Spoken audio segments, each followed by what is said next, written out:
مساء الورد عليكم، عاملين ايه؟ جه شروبي شانل، حط لايك للفيديو ده واعملوا سبسكرايب عشان الفيديو ده فيه افاده وفيه حاجات حلوه جدا جدا جدا لكل عروسه بتجهز ولاي واحده نفسها تجدد في شقتها. اقول لكم النهارده الماركه دي حلوه جدا، الكترو ستار، اللي هو الديب فريزر. هقول لكم مميزاته واستعمالي انا الشخصي، وهقول لكم كمان ايه الحاجات الحلوه اللي انا بقالي 9 شهور يعني حاسه انه حلوه ولا لا. وانا بصراحه مش حابه اعرض اي حاجه مش حلوه، يعني في حاجات انا جبتها مش حلوه. يعني ان شاء الله لو انتوا عايزين فيديو اقول لكم ايه الحاجات اللي انا ما عجبتنيش هعمل لكم فيديو ليه. لكن النهارده الكترو ستار، طبعا الماركة دي بقالها سنين جدا جدا جدا يعني. بيكو والحاجات دي كلها وتوشيبا والحاجات دي، دكتور ستار هو من الحاجات القديمة جدا. بصوا بقى، الايد بتاعته تحت الديب فريزر بتيجي كده فيها لمعة، وهو لون سيلفر، في منه الاسود وفي السيلفر. السيلفر لون حلو قوي لان انا جايباها لون التلاجة. هسيب لكم ريفيو عن التلاجة بيكو للناس اللي هي عايزة تعرف يعني، او عايزة تشوف الريفيو عنها. بصوا بقى اهو، دي الديب فريزر الايد بتاعتها حلوة قوي، ويعني عارفين انتوا كده، يعني المستوى بتاعه حلو قوي، مش واطي خالص ولا عالي جامد يعني. يلا بقى نفتحه من جوه واوريكم شكله عامل ازاي. بصوا ده شكله، ده شكل الباب بتاعه اهو، ده شكل الباب اهو. وهنا بقى هقول لكم كام درج. طب كام درج يا روبي؟ ادي 1 2 3 4 5 6 ادراج. تمام، ده 6 ادراج. هقول لكم بقى حلوة جدا، استعمالها حلوة جدا.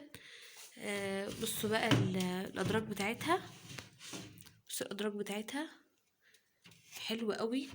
ويعني انا غسلاه قبل كده على فكرة يعني.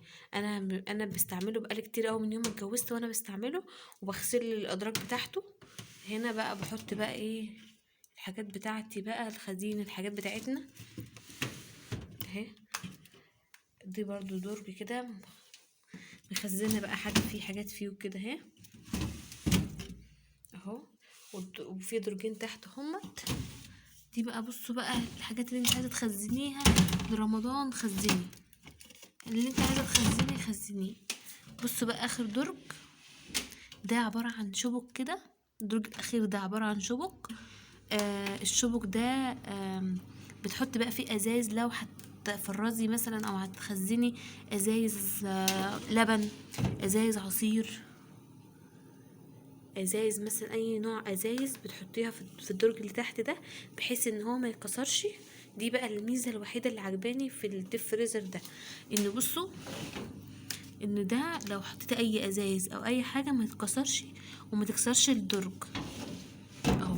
2 3 4 5 6 6 ادراج حلوين جدا، استعمالهم حلو قوي قوي قوي بصراحة. يعني الاستعمال الشخصي 100 100 وتخلي بصوا مبتفكش الحاجة اهي. الحاجة بتبقى جامدة جدا ومش بتفكها بسهولة، يعني مش بتتفك بسهولة اهو. طيب اللي هتقولوا ايه ده؟ في دلوقتي ديب فريزر ديجيتال وتعرفوا منه الحرارة والحاجات دي. عايزة اقول لكم ان ده ما يعني فلوس على الفاضي يعني. ما انا بصراحة انا شايفة ان الحاجات ديت يعني انك تجيبي حاجة استعمالها بسيط، استعمالها ان انت استعمالها حلو، مش تجيبي حاجات ديجيتال بقى وتكتب لك بقى درجة الحرارة والحاجات وكده.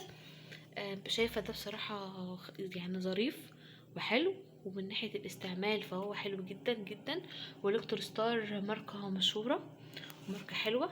اي حد هيقولك مثلا اي ماركة تانية او الحاجات دي، بجد والله العظيم حلو، وسعره كمان مش غالي خالص. لو انتوا عايزين تعرفوا سعره اكتبولي في الكومنتات وانا هقولكوا على سعر الديب فريزر ده. رخيص واستعماله حلو و...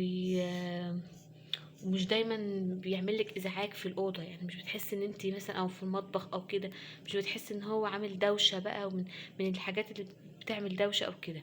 لا والله حلو جدا، هوريهولكم كمان اهو اهو اهو. حلو قوي. خزني بقى براحتك بقى المانجا، البلح، الفاكهة، الخضار، الحاجات اللي انت عايزاها كلها. هسيب لكم بقى اللينك بتاع تلاجة بيكو في اول كومنت. هشوفوا بقى التلاجة وشوفوا بقى الفريزر بتاعها والوسع بتاعها. انا بصراحة جايبة 6 دراج، جبت ال7 علشان الفريزر بتاع البيكو كبيرة وحلوة قوي.